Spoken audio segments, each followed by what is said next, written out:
Hey, welcome in. It is the Johnston RV Center Saturday preview. Jim Dunaway, Lance Taylor. I'm Ryan Brown. EG will join us in just a little bit. She's on her way to Auburn, New Mexico.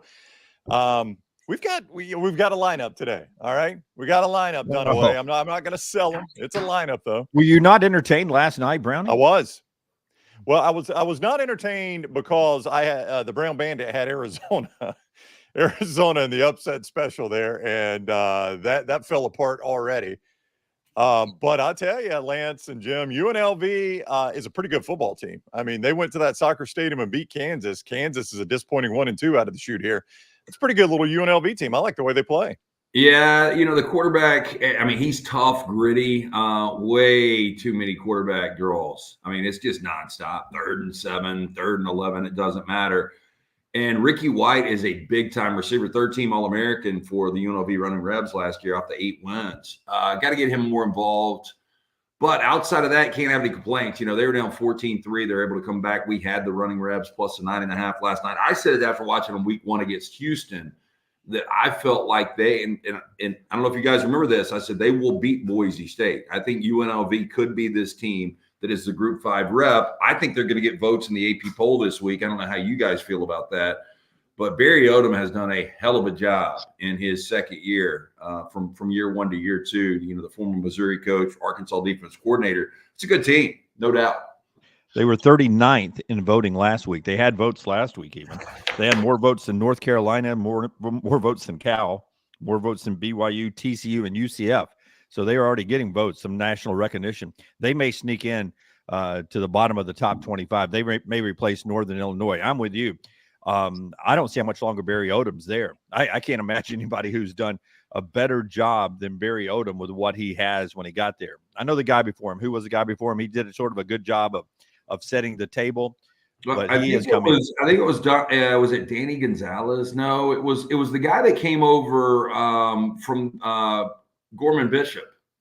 That's right. Yeah, it was the high school guy that they hired, and there wasn't a lot there. Now, I said this, I jumped live just for a second to promote Lance's Lock last night, and it was after the games. And I think UNLV is starting to commit a little bit to football.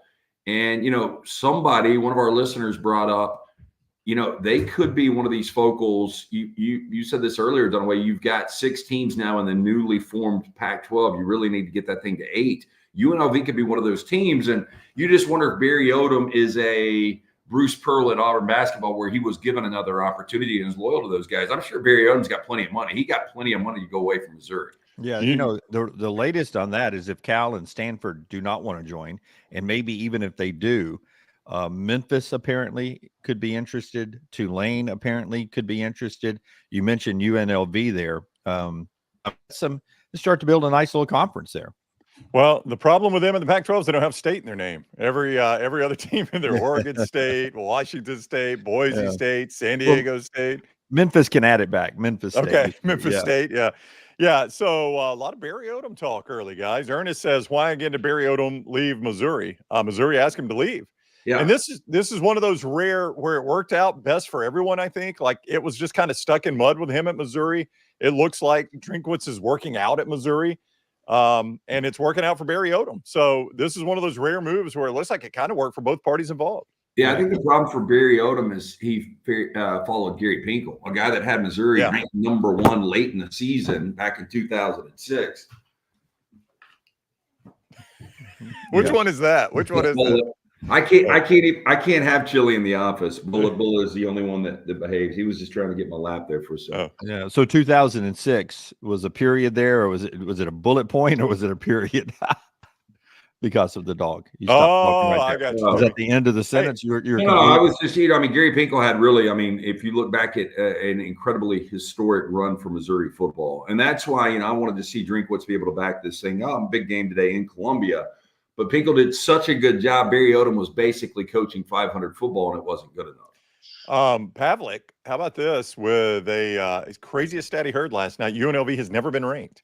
Boy, there are not many teams out there left that have never been ranked. So if they jump in there, it's hard to believe. You go back to that 85 team that they reference a lot if you ever watch UNLV football, and I think I watched too much of it, I guess. But they always talk about, man, that team that was 10-1 with Randall Cunningham. Yeah. I wonder how a 10-1 Randall Cunningham team wasn't ranked. Yeah, it was just a top 20 back then, so there were 5 fewer spots, right, Jim? I mean, top that's right. 25 didn't start until I think it was like in the 80s, Brown. mid 80s, late top 80s. 25. I would do Yeah. this.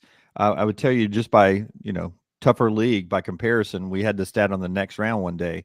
I think whatever last year James Franklin was in Vandy, since then, I mean, James Franklin had Vandy ranked to end the season. Since then, every SEC team's been ranked in the AP top 25. I think it's 2007 is when Franklin left Vandy. Seems about right, somewhere around there, maybe 2011. Whatever it was, since that time, every SEC team's been ranked. Yeah. We were doing a show. I think his last year was 13. Okay, 13. So since 13, every SEC team's been ranked. That's pretty crazy. Yep. King MJ says, "Go Tigers." I love you guys. We love you, MJ, and we'll get to your Tigers in a little bit. NH3425. Good news for you, DirecTV fans. They reached a deal overnight, so you got ESPN back. You get all the games today if you're on DirecTV. You know what happened there a little bit, LT? DirecTV saw, let's see, we'll impact them on Monday Night Football. We'll take DirecTV off, and that'll hurt them. No, 22.9 million people found a way to watch it on ESPN without DirecTV, and DirecTV said, "Oh, we better get in the game here."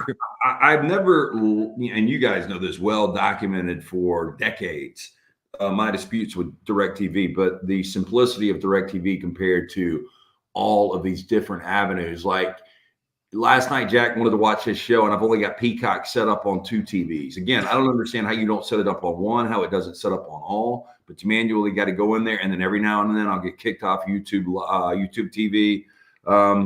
This streaming stuff for TV, all this a la carte is a pain in the ass. Yeah. Great for sports shows. Great for sports shows. Bad for TV, right? Yeah. Well, I mean, when you're looking for just one thing, that's right. Like us. Yeah, it's perfect. Yeah, I would say this too, since we're talking entertainment. Six episodes. I really enjoyed The Perfect Couple on Netflix before we get into the game. But I don't know why it's so hard. It's 6 episodes. Why is it so hard to get the last episode right? Like you do such a good job of building everything up, and then when you get to the whodunit, it's such a big flat nothing burger. Well, I just don't think people are happy to see their show go away. I mean, like I thought The Sopranos ending was really, really good to leave it open ended the way they did, and I said this even right after. I mean, it was shocking the way David Chase did it. But that was a really good way to end that, because you know what? And they've got a new documentary. And Brown, did you go back and watch Sopranos? I know Dunaway did. I've not watched it start to finish, Lance. I've watched twice. And I may just do it. I mean, I've told you this and you laugh because I've watched like Ozark and Breaking Bad. And I know where you're going. Yeah, it just kind of put me in a dark place when I would watch it. And I don't know what it was about it, honestly. And I like, stuff about organized crime and mafia, so it should be perfect for me. I may go back and give it a whirl. I was a little late up this weekend. They just dropped a couple of weeks ago, David Chase, kind of the behind the look, the documentary, a 2-part on the making of The Sopranos. Did you see it, Dunaway? I didn't see that. I did see The Sopranos, and for what Brown is saying, The Sopranos didn't put me in a dark place, but Breaking Bad did. That's why I never was able to finish it. Every time I'd watch an episode, I'd be like, man, I'm so sad. I'm just not feeling good. I thought Breaking Bad was much more disastrous as far as like destroying lives than what you saw with The Sopranos, because The Sopranos, 99% of the people knew what they were signing up for. Yeah. Walt White kind of drifted into that because he had a terminal illness. Anyway, with all that said, the making of The Sopranos and his original, David Chase, he only directed 2 episodes, the first and the final. And, he's the one that created the entire series. But his first director of photography was talking about the open-endedness. None of the cast knew about this, but the amazing thing about it is we're still talking about it today. Like how many people talk about the ending of Breaking Bad? I mean, as good as that show was, and people make an argument, Breaking Bad was the best of all time, and I've got no problem with that, but people aren't talking about the ending of it. Yeah. All right, a lot of people checking in. Here's Little T. She's checking in on game day. Game day, what's up? I don't think Little T's at a wedding today, so that's good. Forster's in here too. Forster's fired up for the HB era. They're moving to their Hank Brown era if they're like Taylor Swift down on the plains. Robert, how much was Arkansas favored over UAB? 22.5 this morning at MyBookie.ag. We got that one coming up for you. Chris thinks the Gators beat A&M in the Swamp. We got that one coming up for you. Hunter with a happy game day. Gents, happy game day to you. Charlie, thanking Lance for a productive night. What were you at Lance's lock last night, Lance? We were 3-0 last night. We needed to set the table. We needed a little 3-0, and we got it last night. So really excited about that. And the Hank Brown thing I think is fascinating because we talked about Avery Johnston yesterday, who we saw really in spots dominate Arizona, and Kansas State did it all three phases: special teams with that return, picking the end zone. But quarterbacks, they used to look like quarterbacks. They don't necessarily have to look like quarterbacks now. Avery Johnston, I said he looked like Sam Kinnison's lost grandson. He was good last night, though. Hank Brown, you look at Hank Brown, just, interview Hank Brown. He does not look like, what you would typically see with, he doesn't look like Josh Allen. Yeah. Jason checking in. He's a new member, guys. So welcome, Jason. Thank you for joining the channel there. You can always become a channel member. Make sure you're subscribed and set your alerts on YouTube. Goose with a good morning. Jeff reminding you Alabama has been ranked 264 consecutive weeks now. Wow. I don't see that changing today. Not so fast, my friend. I don't either. All right, let's start it. I'll tell you this. I don't see it changing under the Kalen DeBoer era. I know there are people that are holding. Well, I think they're holding judgment based on last week, and I get it. Like if you watch that game, I mean, South Florida played obviously right with Alabama. I'll tell you this, and Brown, you tell me if you agree. I know Dunaway kind of scoffs and chuckles at that, but if Kalen DeBoer ever falls out of the top 25, that might be the end of the Kalen DeBoer era. Yeah, it's not going to be good. Because at Alabama, you're going to start, for the foreseeable future, you're going to start pretty high every year, right? So you're going to have to play bad early to drop out.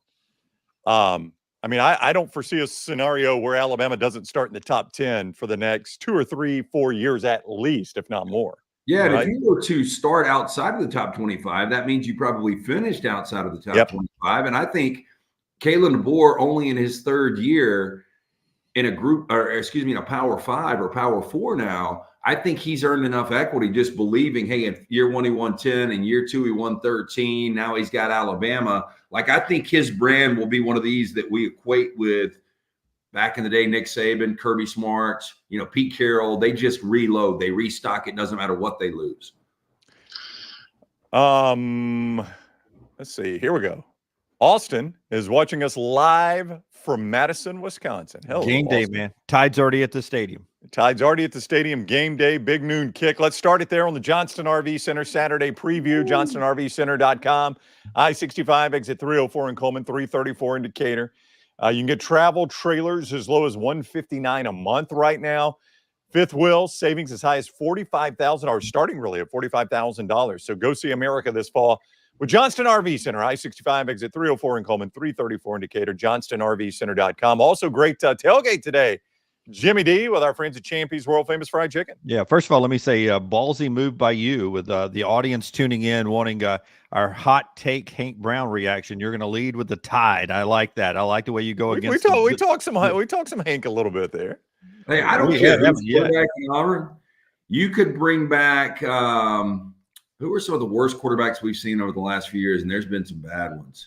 Gabe Gross was a great baseball player. Yeah, Gabe Gross could take out New Mexico today. Who was the dude that looked like he played hacky sack a couple of years ago that was starting quarterback week? Oh, Sean White? White. Stan's kid?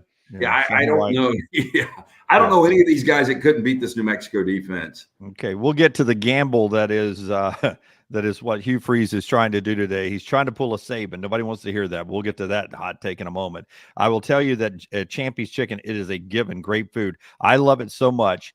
I knew what the weather was going to be like today. So after the show yesterday, I made the drive down to Sterling's place on Highway 119 in Alabaster. I forget how short that drive is. I go down there. On the way, I call it in. I say, here's what I want.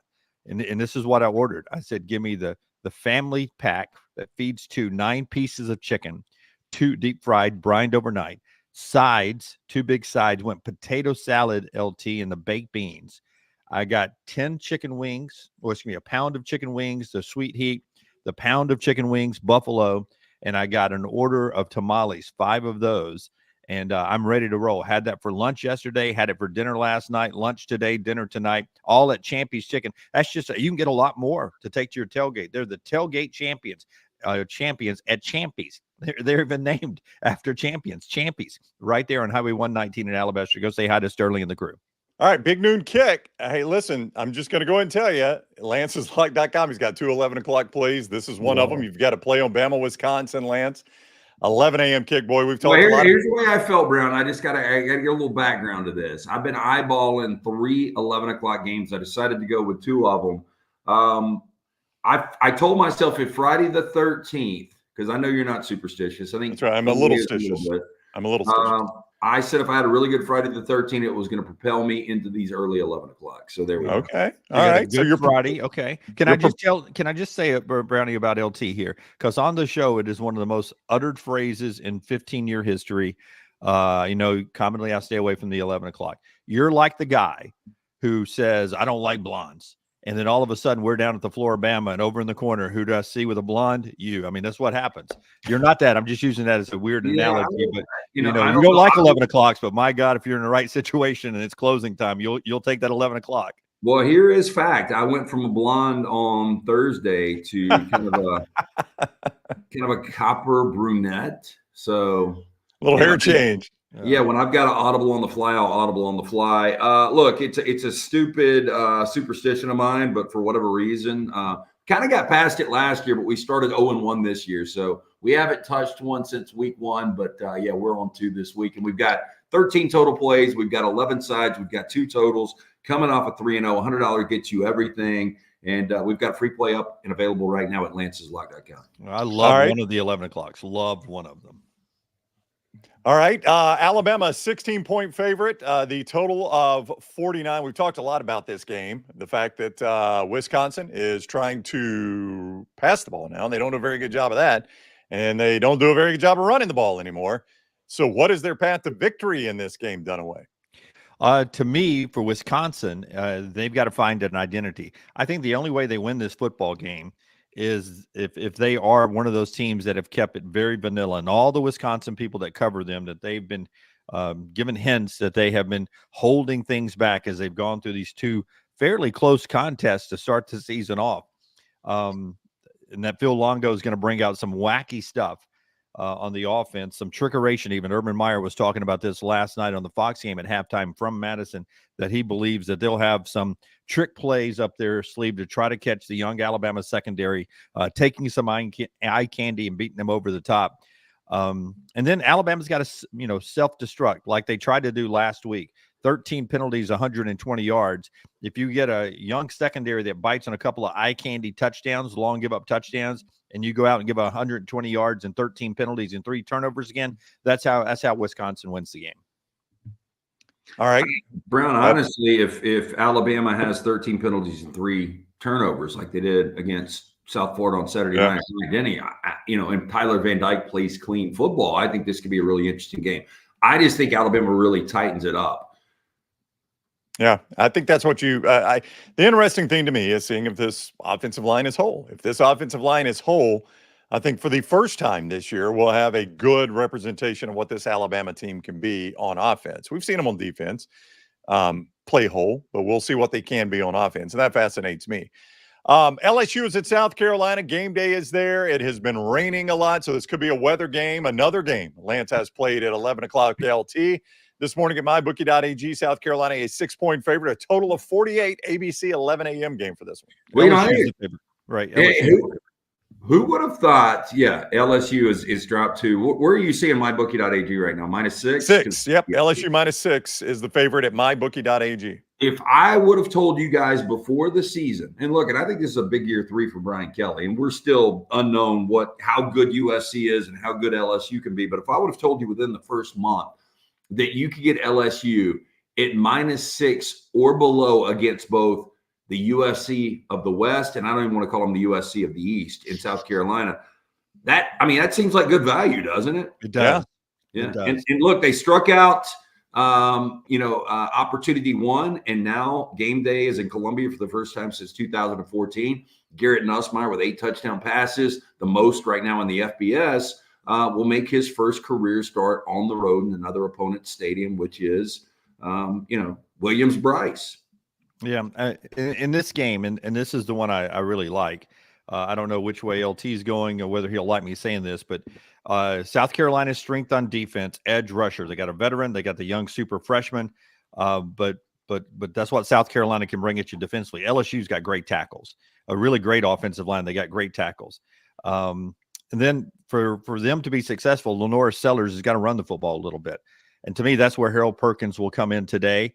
You'll see more conventional Harold Perkins more in the middle of the field, and he'll be charged with containing the quarterback and maybe even spying the quarterback, keeping him in the backfield, forcing him, if you will, to throw the football. And I like this. And I think maybe, even with the injury to John Emery, I think maybe Brian Kelly probably learned something against USC, that he didn't have a great game plan to take advantage of that wonderful offensive line. I want to see LSU run the football today and then let Nussmeier connect on those short passes. I think it's the protection to keep that strong pass rush of South Carolina off. And then I think it's Harold Perkins with a big day that helps LSU to victory today. Well, and I think we'll learn a lot more about LSU today than we did week 1 on that Sunday night in Las Vegas, because I just didn't think they played with urgency. And I do think USC is that improved on the defensive side of the football. And again, anything you get at quarterback, they're improved in the backfield, the offensive backfield, the offensive line's better, the defense is better. So I think USC could end up being a player.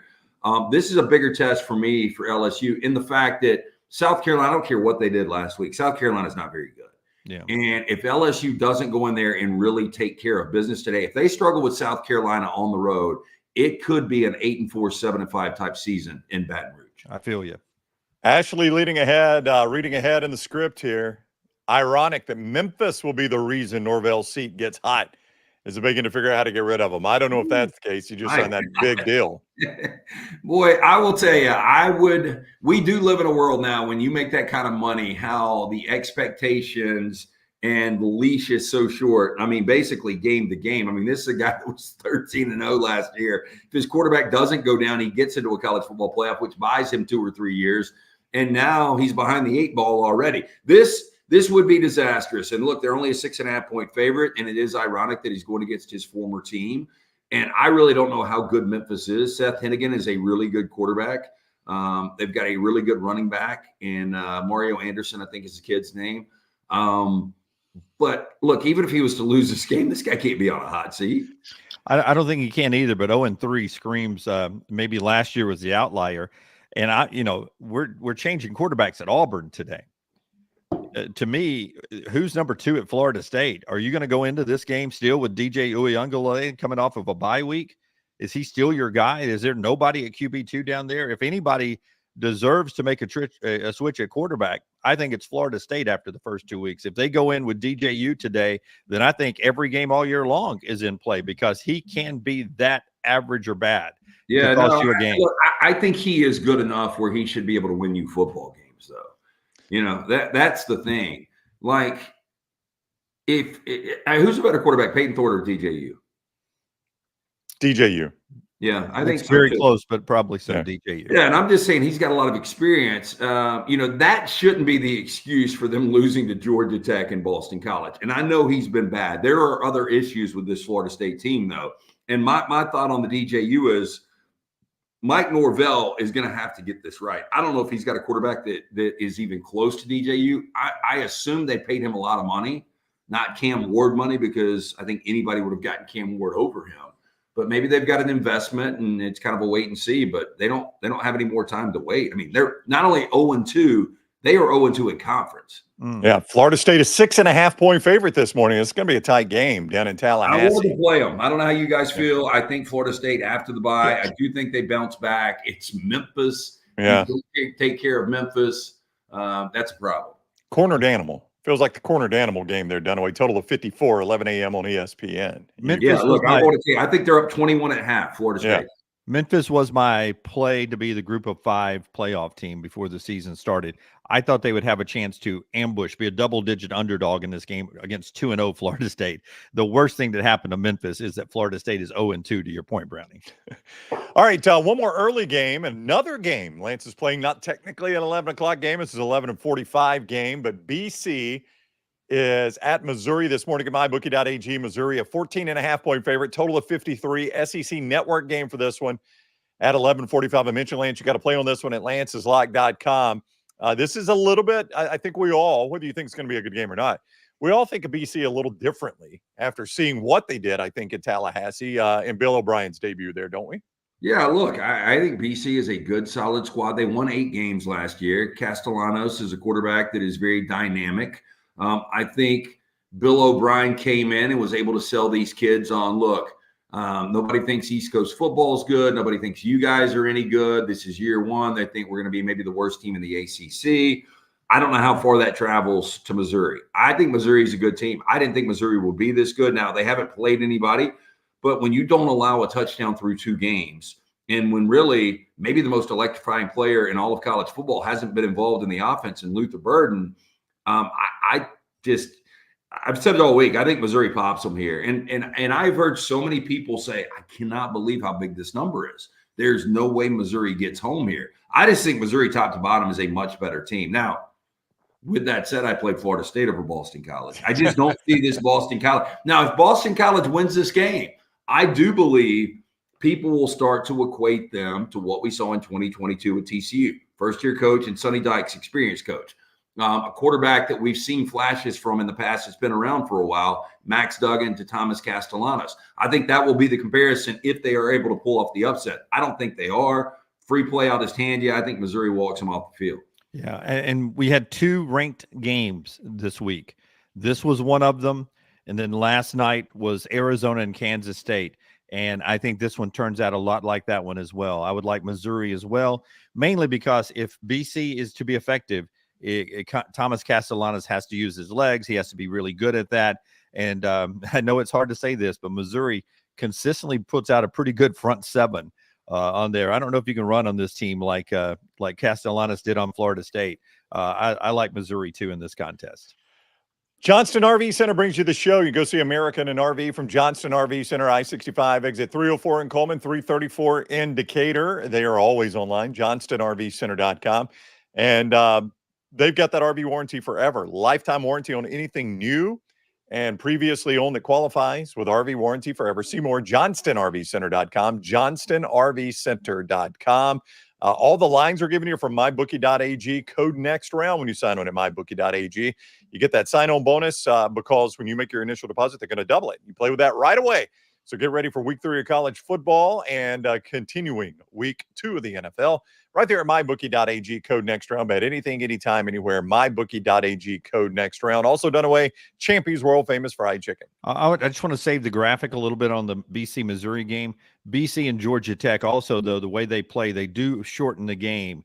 So Missouri needs to be really good early on with their possessions to cover a bigger number like that, because BC will try to limit the possessions in that contest. You're never limited by just 1 or 2 things on the menu, just a great variety. You get a Champy's chicken. You can get chicken on a stick with great peppers, and it all just comes together with great flavor. You got po' boys there. You got home in-house made desserts like caramel cake that are there at Champy's Chicken. Also, the Southern Fried Chicken over all the time. Brined overnight, cooked to order. It's Champy's Chicken, Highway 119 in Alabaster. All right, to the 2:30 window, the most newsworthy game this morning is at the quarterback position in the Texas A&M Florida game. 2:30 ABC, Florida and Texas A&M playing in the Swamp. A&M a 4-point favorite this morning at MyBookie.ag, a total of 46. After we left the show yesterday, it proved Dunaway was right. The reports are from On3 that you're going to get Graham Mertz starting this game, but expect to see DJ Lagway. Apparently, Connor Wigman being questionable in the SEC injury report was not just games being played by Mike Elko. He's legitimately questionable today, even if he plays. Brett McMurphy of the Action Network says sources tell him expect to see Marcel Reed in this game. So, Dunaway, I'll start with you. You're right about Graham Mertz. Do you think we see 2 quarterbacks in this game, 3 quarterbacks in this game, or 4 quarterbacks in this game? Counting both sides, obviously. Obviously. I think you end up seeing 3 quarterbacks. You will see some DJ Lagway, I guess, though that is a big gamble. More on that later on when we discuss Auburn. That's why I just went with Graham Mertz. I mean, you've gone all off season. You've gone everything, and it's been Mertz, and then all of a sudden something goes south and you knee-jerk and you make a change. When you decide to do that, last year, the reason they talk about it so much with the Jalen Milroe, Alabama, and USF being shut down is that was such a unique thing that worked out. I think more often than not, you get on the quarterback carousel and it becomes a problem. Graham Mertz was your guy. And another thing we didn't factor in, I think Billy Napier is the kind of guy you don't want a starter to lose his position because of injury. And that's the way it would have appeared last week, that Mertz got concussed, Lagway came in, and Mertz wasn't able to come back and get his job. Those were the two reasons why I believe it was going to be Graham Mertz today. And I personally believe Graham Mertz plays well today, and Florida wins the contest. Connor Wegman, it's an upper body injury. So when you go upper body, the question becomes, okay, is it impacting his ability to throw the football? And they're going to evaluate him during the pregame warmups. And I don't know when the upper body injury happened, but if he's out there and he's somehow limited in his throwing, then you're going to get a much more mobile Marcel Reed to come in, who's pretty good with his legs. And I think that's what Texas A&M is looking at. Okay, well, this makes no sense. So this is a business. It's been a business forever. You're paying Graham Mertz. You're paying DJ Lagway. Mertz is not the better quarterback. And I know Mertz had a very surprising year last year, but this is going to be the reason this isn't going to be the reason Billy Napier is fired. The only way Billy Napier can keep his job is if he plays Lagway and Lagway plays well. I'm surprised here. I stayed away from this game. Way too many people have jumped on Florida here, and I think this is a mistake if Lagway does not play the entire game. Yeah, you see what the chat room's saying. Lagway's the better quarterback, as Lamb Believer said. This is why Napier will get fired. He's sticking with Mertz over Lagway. Dunaway, you've mentioned the move Alabama made against South Florida last year in relation to the move Auburn is making today with Hank Brown, and the move Florida is not making with Mertz and Lagway. The difference there, the biggest difference, obviously, in these is that Saban was in no sense getting fired, nor is Hugh Freeze. This is maybe a career decision for Billy Napier today. It is. But I think if you're making a career decision, you're going to go down with making your choices, right? You would think. You're not going to let 88,000 screaming Gator fans in jorts and wonderfully clad tops decide what you're going to do. You don't let the fans coach the team. You got to go with your belief system. And I think his belief system is it was Graham Mertz all summer. It was Graham Mertz all fall. Why am I changing it right now until he proves me he can't get the job done? And I didn't think he did that to Billy Napier. Well, I mean, he did against Miami. Again, what's the difference in what's going on with Hugh Freeze? I mean, Hugh Freeze rode Peyton Thorne, told us multiple times to our face, this is the guy that I believe can take us to the next level. And what does he do after a one-possession loss? He's got no confidence in Peyton Thorne anymore. And I personally think that's a mistake, unless Hugh is trying to do what Nick did last year and show the fans against the team they know they're going to beat. Here's what we have behind Peyton Thorne. This is why we're playing Peyton Thorne. And that may be what he's trying to do. I think this is a huge gamble for Hugh, or what he was trying to do, much like it was for Saban last year. It worked out for Saban last year. The season didn't go off the rails, and everyone rallied around Jalen Milroe. Maybe the schedule got a little bit easier. Whatever it was, it worked out, and Alabama survived it. For Auburn, the schedule ain't getting any easier. And now you've taken Peyton Thorne off after he was your guy. You got no portal help. You said Peyton Thorne's our guy. And then you talked all spring. You talked all summer. And you talked all fall camp. Man, Peyton is finishing my sentences. Peyton's got the better understanding of our offense. We've got better receivers. Peyton this, Peyton that. Not one time did he wiggle that, maybe Hank Brown is better than Peyton Thorne. Not one time. Peyton Thorne was the guy. And then it wasn't last week. He had a horrible football game. He was horrible. But as other people have told us now, you look at the tape, you had two receivers in the same spot sometimes. You had this, you had that, no protection. All of a sudden, Peyton Thorne's getting benched, and here comes Hank Brown. If it works out and Hank's the guy for the next 2 or 3 years, then it's a brilliant move, and we'll look back on what a brilliant move is. I just think this is a gamble, and we won't know the results today, but we'll start learning the results the next 2 weeks before you hit the road. It is a much easier decision for Hugh Freeze to play Peyton Thorne and rebuild the confidence against what is an awful Lobo defense. And on the other side, I think both of these coaches have got it backwards. I really do. I mean, I think DJ Lagway is the only way you can go if you're Billy Napier.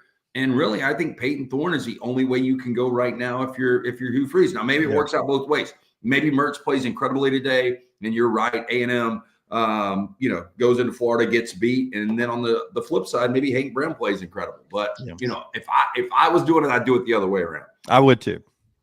If I had to flip one, I would do it the other way around. Truthfully, I would have gone Mertz and I'd have gone Peyton Thorne. Landmine Believer says Auburn beating New Mexico is not guaranteed. Hugh Freeze in the last 9 games is a double-digit favorite. He's lost 5 straight up.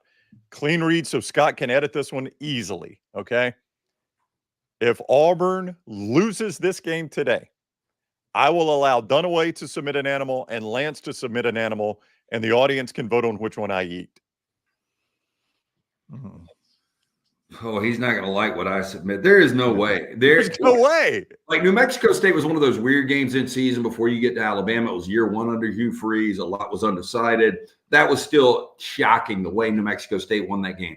But if New Mexico was to win this game, I do believe, we had the girl earlier in the chat commenting on Mike Norvell. I really think that Auburn fans would turn on Hugh Freeze. Oh, yeah. 100%. It's the world we live in, but the response would be, okay, why can't we get a guy in here that can recruit? We've got lazy recruiters. And I don't think this is the case. I'm just saying people would start to say Hugh's playing too much golf. Hugh's got too much loyalty. There'd be so many different things. There is 0 chance Auburn loses this game. This is not Dunaway saying it. It's me saying it. Auburn's got way too many athletes. I watched New Mexico against Arizona. You saw that Arizona's offense. They scored 7 last night in Manhattan. They scored at will against New Mexico. Yeah, let me do it for a clean read too, for Taylor and Scott in the back. I am not going to give a pick on this game because I don't want to make Scott and Taylor mad at me this week. So I pause. I'm out. Okay, you're out. Yeah. Civil War, Lance, you got to play on this one too. Oregon State, 2:30 on Fox. Oregon today at MyBookie.ag, a 17-point road favorite, 49.5. Boy, Oregon has struggled, but Vegas has not backed off on them at all, have they? No, they haven't. And I did say this yesterday. They're going to have a get-right game. I don't know if it's against Oregon State. There's going to be a lot of emotion in this game. Hey, we got left behind. Why are we playing this Civil War? In middle of September, 128th meeting, but it's the first as non-conference opponent since 1963. Look, you got a 2-headed monster in the backfield for Oregon State, and their path to victory is Jam Griffin, Anthony Hankerson running the football. Both guys average over 100 yards per game, and this Ducks defense is giving up over 5 yards per carry. So if Oregon State wants to win it, they got to run it early. They got to run it often. And this Oregon offensive line, if they don't get any better, this will be an interesting game. I'm just waiting for Oregon's offensive line to come together and for Oregon to make some of these explosive plays that we were used to seeing the last couple of years with Bo Nix. Yeah, I would tell you, you're right about running, and Oregon State they're 6th in the nation in rushing attempts, so they believe in running the football. So the Ducks, who gave up 221 last week to the great All-American from Boise State, they have to go back and correct some things. I believe Dan Lanning can do that. The key to this game is Oregon surviving early, because it'll be as chaotic as 30+ thousand fans can be. It'll be that just because of the hate of being left behind in the Pac-12. But if Oregon survives the craziness of the fans early on and doesn't let that continue to build through the first, into the second quarter, into the third quarter, then I think Oregon is good in this one. This is the get-right game for me. This is Oregon. Them and LSU were on my pick 3 board yesterday. I think Oregon cruises in this game. Lance, you've also got to play on Notre Dame at Purdue. The Irish bouncing back from that shocking loss to Northern Illinois on the road, and West Lafayette 7.5 point favorite this morning at MyBookie.ag.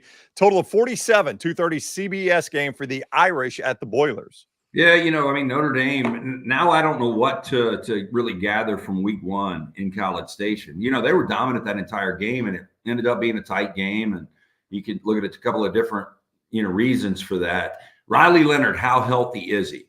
If Jeremiah Love is a guy that's going to have to take this game over for Notre Dame, take some pressure off Riley Leonard, then Notre Dame's defense is good enough to shut Purdue down. Yeah, listen, Purdue is one of those stadiums, West Lafayette, that throughout my long time on earth, I've seen a lot of games upsets there. I don't expect this to be one of those, even though Purdue did have an extra week to prepare. While Notre Dame was losing to Northern Illinois, Purdue was at home scheming for now an injured Riley Leonard. But I think Notre Dame survives today. I don't know if they cover or not, but they'll get the dub. One more 2:30 game you got, Lance. This one on Peacock. Get all the TVs logged in for this one. It is the Apple Cup. We used to play this one in November We're going to play it in September now. Washington State is on the road at Washington, where the Huskies are a 5.5-point favorite. 54.5 is the total in this game being played there in Seattle. So Washington loses 20 starters. Will Rogers' numbers have been incredible. I mean, he's completing 79% of his passes. Shout out to the former Bulldog, by the way, my friends, the Jacksons, Brad Jackson, Amy Jackson, heading over to Starkville for the big Toledo Mississippi State game. How much do you have to love your in-laws and your family to go watch Toledo and Mississippi State? It'll be an entertaining game today if you forget the uniforms. If you just put them in one team's maroon, one team's white, and take the logos off, it'll be a really entertaining football game. It will hopefully be, and I will just say this one thing in his behalf. It's probably going to be the worst night session that we have all year. It is. It's terrible. Back to it. The Will Rogers has been great, yet to make a mistake. Washington State, they lay 70 on Portland State. They put 37 on Texas Tech. This John Mater kid, pretty good running the football. It's at Lumen Field, so it's actually a neutral site game. Washington won this one 24-21. They had a 4th and 1 on their own 29. I don't think if they convert that, I don't know if Kalen DeBoer, I know this sounds crazy. I don't know if he's Alabama's head coach if they don't get that 4th and 1 last year in the Apple Cup late because they lose that game and they ultimately don't go to the college football playoff. I could be completely wrong there. But, I think this will be a fun game. Washington State's able to force turnovers. They forced 5 in their first 2 games. Yeah, I agree with you, Lance. It's going to be a fun game. I didn't hear. Do you have a play on this one? I do. He does. Okay. Yep. Then I won't try to make a stake bet with you. I like Washington State's getting points. I like Washington State getting points here. This will be what Oregon State fans had hoped the Oregon game would be for them. They want a little shot at the big brother that's leaving us behind. Washington State's getting their shot today. I think Washington State can land a punch today with the Cougs. All right, one more game before we get to the night slate, which Lance is probably rightfully labeled the worst one we'll have this year, but we'll talk about a few games there. Arkansas and UAB, another play for Lance there. Lance's lock. Somebody asked us earlier, what is the line? Arkansas is a 22.5-point favorite. Total is 61. It is a 315 SEC network kick for this one. UAB coming off an embarrassing loss at Louisiana Monroe, playing a team that I don't have it in front of me, Lance, but I think they put up 600 and 700 yards in their first 2 games. Yeah, look, Arkansas offensively has been fantastic under Bobby Petrino, and more so Taylon Green. I didn't realize that this kid would be this good because I thought there were ups and downs when he played at Boise. But week 1 against Arkansas Pine Bluff, Arkansas scores, and I know it's Arkansas Pine Bluff, but when you score a touchdown on all 10 of your offensive possessions, that is ridiculous. And you guys watched their offense last week, and it wasn't the offense's fault that they lost that game. They should have beaten Oklahoma State. They had a double-digit lead. Jaquindon Jackson running the football has been tremendous, and that's been a great 1-2 punch. This UAB team, I mean, what do you say? I mean, it's 3 turnovers and 10 penalties every game. Yeah, and Alabama had 13 last week. So, you mean, you can, and 3 turnovers. So it can happen, but to your point, it usually doesn't happen every week. And I wonder where their headset is, their headspace is, coming off a loss to Louisiana Monroe.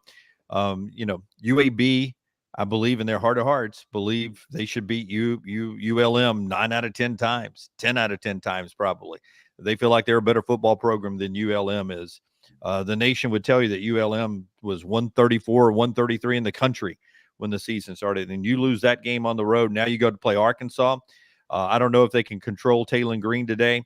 I think it's as Furman would say, it's Arkansas laying the points or a pass for me. All right, let's move on to the night slate. But a reminder, JohnstonRVCenter.com brings you the show. You can find them on I-65, exit 304 in Coleman, 334 in Decatur, JohnstonRVCenter.com. RV warranty forever. Make sure you're covered lifetime on anything you buy there new or qualifying previously owned. You can get that at JohnstonRVCenter.com. Travel trailers as low as $149 a month. The fifth wheels, savings starting at $45,000 a month, man. I mean, they are helping you save. So go see America this fall. Johnston RV Center, I-65, exit 304 in Coleman, 334 in Decatur, JohnstonRVCenter.com. Also, Champy's, world famous fried chicken. Dunaway. You mentioned savings. How about just getting great food? I mean, I walked out of there with enough food to feed a whole tailgate yesterday for less than $100. I mean, I could have fed probably 12 people. That's less than $10 a head that I walked out of Champy's Chicken with great food yesterday. You go check it out. Champy's Chicken, Highway 119 in Alabaster. I just assumed Thompson won with a home game last night. If they played it, I don't even know if they played it last night, but the place was buzzing. When I was in Champy's picking up my food yesterday, there were people in there. It was 2:30 in the afternoon, so they were in between the lunch and the evening rush, and there were a few guys sitting at the bar talking Thompson and high school football. I felt like I was in a Friday Night Lights episode. Like I'd walked in and that old car dealer guy was sitting up there talking about whether or not Plano or whatever the name of that school was going to be able to go win this Friday night. And they were talking Thompson football. And I felt like, man, this is a cool place to hang out. That's what you get with Sterling and Champy's Chicken, champyschicken.com, Highway 119 in Alabaster. I do have a teaser for Dunaway whenever you guys want it. I know B. Rich was asking for it. He was. Wait, let me write it down. Let me put in my. So I've got 5 teams. I've got 5 teams that you could tease down to these numbers. Okay. All right. You were 9-1 last week, Dunaway, on this, right? 9-1. I don't want to remind people which one I lost, but okay. All right, Dunaway, don't mention it. Taylor is in the chat. I've got a friend that does. He does nothing but props. Yeah, and he's actually really good at this. And I mean, I think this one's safe. I really do. Okay. Here we go. Let's go. It opened earlier this week at 211.5 was the number. And I think it's gone up to 224. And you can check this for me, Brown, at MyBookie.ag. But the over passing yards for Jalen Milroe. Since my guy posted it on Wednesday, it has already moved 12 yards. Okay. So you say that's as easy as it gets. Over passing yards for Jalen Milroe. Yeah, I mean, if he stays healthy, I don't see a pass where it goes under that. And he hasn't gone over that number all year. But yes, I think he has multiple 50-plus yard plays. That's another prop. If you can grab it, the biggest the yardage of the longest play, longest touchdown scored in that game. It's probably like over 55.5. Okay, here we go. Notre Dame plus 2.5 at Purdue. Oh God, yes. Should I use a normal size spoon or a small spoon? Feed me. Go ahead. LSU plus 4 in Columbia. Oh. Go ahead. Get LSU all the way to plus 4 in this. Okay, here are they get a little more trickier. I think this one is a shoe-in. BYU plus 0.5, playing Wyoming on the road. Notre Dame and BYU. I'm all in on the LSU one. You get a little shaky, thin ice there. I feel like you're setting me up for a pitfall here. I'm like the coyote, and you're leading me to the cliff. Oklahoma minus 2.5 at home against Tulane. Boy, those aren't enough, man. Tulane can win that game outright. If Oklahoma loses that game today, and I think Tulane's good. I mean, we watched back and forth against Kansas State last week. If they were to lose that game at home today as a 2-touchdown favorite, and they've got that schedule coming up, can't lose that game. And then finally, Mississippi State minus 0.5 against Toledo at home. Okay. All right. So Lance's 5-team teaser, Notre Dame. No, I'm just saying those are 5 teams that you could tease down if you did a 3-team teaser. Oh, okay. Those are the 5 that would look easy on the surface. I'm not playing it. Okay. Easy on the surface. LSU, Notre Dame, Oklahoma, Mississippi State, and BYU. Yeah, I would go Notre Dame, BYU, and LSU. I feel really good. Notre Dame wins a game, LSU wins a game, and BYU wins a game. I would feel good playing that one. I'd almost go LSU, Tulane, and Toledo. Going it the other way. Wow. It's crazy. This shows you that there might be some dick whippings out there on those other games. Yeah. One more quick game before we get EG on here and talk Auburn and New Mexico State, the quarterback change there on the Plains. Real quick, 5:30 CW game to start the night slate discussion here. Ole Miss at Wake 21 is how much Ole Miss is favored going into this game this morning at MyBookie.ag. Total is 64.5. That total gets my eye there, Dunaway. There's going to be some points in this game. You know Ole Miss is scoring them. Can I just can anybody turn around real quick and see the game day set? Yeah, is that normal? Like, I don't watch a ton of game day. I've got it on, but what is the robot that's walking with Eli Drink? No, I think he's I don't have audio up, but I think he's making fun of Herb Street. Eli Drinkowitz is walking up and down with like a robotic dog. If anyone is watching it with sound up as you watch us, hit us in the chat room there, because all I caught was the wide shot of Eli walking around like it was Herb Street with his dog. I still can't get over Eli Drinkwitz is like a credible coach. Like if he was doing the toss and he was nervous today, and we're bringing in Eli Drinkwitz, who is the regional president for Farmers Insurance. Yes, everyone give a round of thank you for sponsoring the game. Yeah. Yes. Now, one day that little thing's going to jump on the back legs and it's going to stick a knife into Eli Drinkwitz. That's and right. People are going to start scattering. No, it could rip his face off right now. Hey, what do they do? I know all the other games go on. I guess they call the game off. Yeah, you don't play Missouri BC. Yeah, that's just a no contest. No, I don't know who's the OC. That's true. Did y'all have anything on Ole Miss week? It's just gonna be a blowout. Okay, Ole Miss really good. In 2 games, they've almost gone 1,500 yards and 128 points. I know. Jackson Dart to start 24 of 24 last week. Boy, and then you throw in a guy like, we know how good Trey Harris is. Henry Parrish Jr. coming over, the game he had last week. This Ole Miss team, they just can't have letdowns because the schedule is going to get real once they get to Baton Rouge. Up until then, I don't know what you get. I think they continue to just put up massive numbers. All right. EG is joining us now. Emily Grace McWhorter. She is going to be down in Auburn today as the Tigers take on New Mexico State. EG, welcome in. How are you this morning? It is New Mexico this time around. Oh, I'm sorry. I said state. You're right. New Mexico State. Okay. It was flat PTSD for Auburn fans. Flashback to when you were with us talking about this game last year, and Dunaway discovered who their starter was. What's his name again? Diego Bobby. Who is this guy?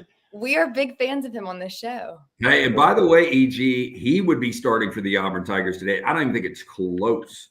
Yeah. So some info on that. Taylor Davis, she's a sideline reporter covering this game. So prior to kickoff, obviously the broadcast crew will meet with the coaching staff and get some added information. And right before she went into her meeting, the quarterback situation unfolded. So she actually got to sit down with Coach Freeze and pick his brain about that.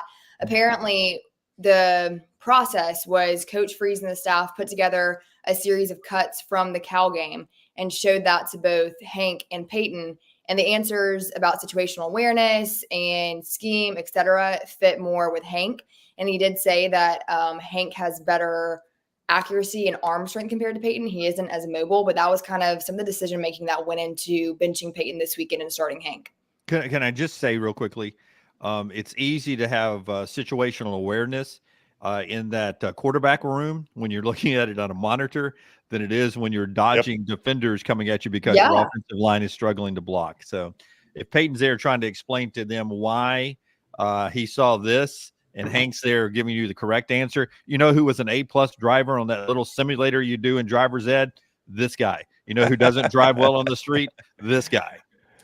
It'll be interesting to see. I'm excited. The weather is interesting to say the least. New Mexico actually had some issues, so they had to bus from, let me see, I actually have it pulled up. It was from Mobile. They landed in Mobile and South Alabama, which credit to them. South Alabama, who played Thursday night, lent them their team buses. So they bussed up on South Alabama's team buses from Mobile Airport to Auburn late last night. Ooh. It'll be interesting to see that, but again, it's pouring, so hopefully no delays and we can get this game off. But I'm going to leave here in a couple of hours. Hopefully the rain will lighten up just a little bit. What's your is it OOTD or OTD? OOTD. Actually, do you guys want to show? Well, I'm going to show you the rain boots I just got. Hold on. I knew you bought something new. I knew EG's OOTD. Yeah, go ahead, Brownie. Our OOTD comes from the Pants Store. I was going to let you tell them about the Pants Store. Pants Store, great location, pantstore.com. 6 of them, a couple in Birmingham, the original in Leeds, where sometimes EG and Taylor, they choose Leeds and a couple of the Birmingham locations. They're everywhere, Huntsville, Auburn, Tuscaloosa. So I knew you'd roll out and get total new rain gear. You probably have great rain golf gear already, but you went out and got all new rain gear. Okay. So listen, this is the thing. The Pants Store graciously was dressing me for this game. Unfortunately, I don't want to ruin the outfit, so we're having to pivot. I have a hat to wear. Right. This is polyester, right? Okay, waterproof hat. Yep. Waterproof hat. As Mark would say, so water would run off of it, right? Yeah. Yes, exactly. These babies rain pants. That's right. So I brought EG. I brought EG my golf rain pants. She tried them on, and they were long enough, but They were long. They were perfect. You could fit like 4 EGs into the waist, so she couldn't do that. I thought you'd wear them like you were going to go fly fishing up around under your arms. Yeah, I mean, I could have. And then these are not my favorite, but they'll work. Waterproof. Green is not a neutral, but we're just gonna have to go with it. Okay. Yeah. I don't think anybody's going to carry, EG. Well, you want to pop. I mean, you got that Lululemon red, raincoat that you bought emergency. I mean, who gets emergency rain jackets from Lululemon? Oh, EG does. It's coming in handy now. Yeah, she'll wear it again. She'll wear it again. I bought Jim Cantori this week in it. And then black. I mean, your black. I mean, I think the boots pop. I think that's a great color. You need a little color to pop. Naturally. All right, so EG and Taylor will have coverage of the game there at Next Round Live at Next Round Live on Twitter. You're gonna jump on with the Barn Auburn guys after the game too? I am. Post game, we'll be inside of Jordan Hare, do a little post game action, and then we will make the drive back to Birmingham. All right. Well, be careful, EG. Stay dry. Thank you. Yep. Thank you. There's EG, Emily Grace McWhorter. See her from Auburn today. TheBarnAuburn.com for post game reaction to Auburn, New Mexico. TheBarnAuburn.com. You can join for $1 right now. See how you like it. A lot of great content there. Great message board. On the Alabama side, it is CoverCrimson.com. They'll have post-game reaction as well. CoverCrimson.com. So what do you guys think about the game? Dunaway, you've been itching to talk about this move all day. What do you think is going to be the result of this move to Hank Brown? Listen, Taylor is in the chat room earlier, and she disagrees. She thinks it's a brilliant move to go with Hank Brown. I think if I could read that correctly. I'll let her speak for herself. I'm sure she's posting on our social platforms about this. I mean, it's just been Peyton. And now all of a sudden it's Hank Brown in this game where, as LT says, Peyton Thorne could go out and get confidence back, work more with those receivers who were not running perfect routes in this past game. And it still comes down to the offensive line's got to do a better job of protecting the quarterback, whomever is out there. Hank's not as mobile is what somebody told us a little bit earlier. So we'll see how it works out. Hope it works out perfect for Auburn. Not about today. It's about Arkansas and Oklahoma in the last 2 home games when you get into SEC play. And that would be my thinking. Hugh's won a lot more football games than I have. But what's Peyton Thorne's mindset? We'll know what Peyton Thorne's mindset is. You know why? He'll be with us at 9:30 That's right. on Tuesday morning. And it'll be the second time in our short company history that we'll have an opportunity to do an interview with Auburn's backup quarterback, maybe for a brief moment of time. And the last time it happened, it was a fantastic 15 minutes of television and radio. I can't wait till Tuesday. Yeah, I think this is a mistake. I don't think you can go back now. I mean, you can go back. I think it's going to be very awkward because if you really want Peyton Thorne to instill confidence, to get some rapport with these young receivers, this is a perfect opportunity. So I am shocked. It seems like a knee-jerk reaction, but maybe Hank Brown's the next great quarterback. Lance, I will say this game's been hovering around 28 all day. It's down to 26.5 today at MyBookie.ag. That's got to be a reaction to this, right? I mean, well, yeah, I was actually playing. I was 100% going to play Auburn today until the news of Hank Brown started. Yeah. And I'm not saying he's going to be bad. It affected what I was going to do because I really thought they would press. And look, Hugh might do this anyway. I really thought they would press the pedal with Peyton Thorne starting. So I don't know. I don't know how different the outcome would be, but I felt really good that Auburn would have run him off the field with Peyton Thorne. And the guys at the barn, thebarnauburn.com, including Kyle Rush, he was saying that he believed during the introductions, if they had announced Peyton Thorne's name as a starter, as they do in stadiums about 10, 15, 20 minutes before kickoff, they do, starting today for your Auburn Tigers at quarterback, Peyton Thorne, he thought they would be boos inside Jordan Hare Stadium. Now, that's not usually the Auburn crowd I know, but he thought they would be boos, and he thinks it'll go crazy when they announce Hank Brown today. So I'm sure it will. Everybody loves the backup quarterback, and maybe this ends up being what it was for Nick Saban last year, one of the great moves of the season in all of college football, and Auburn gets Hank Brown and cruises on to a special season. Jacob says, someone go ahead and get out Hank Brown, turn his Venmo off just in case it goes bad. Turn the Venmo off. Go private. All right. Should be a fun day. We'll see how all of that turns out. We'll talk about it coming up Monday on The Next Round, 9 until noon. You can get postgame on Alabama, covercrimson.com. covercrimson.com, postgame on Auburn, thebarnauburn.com. They got YouTube channels, social media, all that. And you can join the sites for $1 a month right now. All right, Johnston RV Center has brought you the show. I-65 exit 304 in Coleman, 334 in Decatur. Always online, johnstonrvcenter.com. Great way to see America. This fall is an RV from Johnston RV Center. They got the lowest prices you're going to get the rest of the year, probably. I-65 exit 304 in Coleman, 334 in Decatur, johnstonrvcenter.com. And Dunaway, Champy's world famous fried chicken. Oh, absolutely. Just imagine going to a tailgate in the future on a sunny day, and you bring a whole big pan of hand-cut chicken fingers, and they're delicious. And how about this? You bring a whole big pan of Mississippi Delta recipe tamales. You'd be the hit of the whole tailgate. That's what you can get at Champy's world famous fried chicken, Highway 119 in Alabaster. And coming off a good night, LT, 13 plays up at lanceslock.com right now. Yeah, jump on board, win with us. We've got 2 11 o'clocks. We've got the 13 plays, 11 are sides, 2 are totals. We're going to win for you. I really feel we have never had a undefeated. We've had plenty of undefeated NFL Sundays. We've never had one in college football. Could this be the day? Could it be 13-0? And Lance even gave you 5 teams to consider for a parlay. How about that? Our teaser. 13-0 would be. I mean, if you're 11-2, I mean 13-0 would be crazy. I'll take 10-3. I'm just saying, one day. I've been doing this a long time. I have never had, and that's one of the problems. You know, I don't play 3-5 plays. It's always, you know, the lowest number I think on a Saturday has ever been 7 or 9.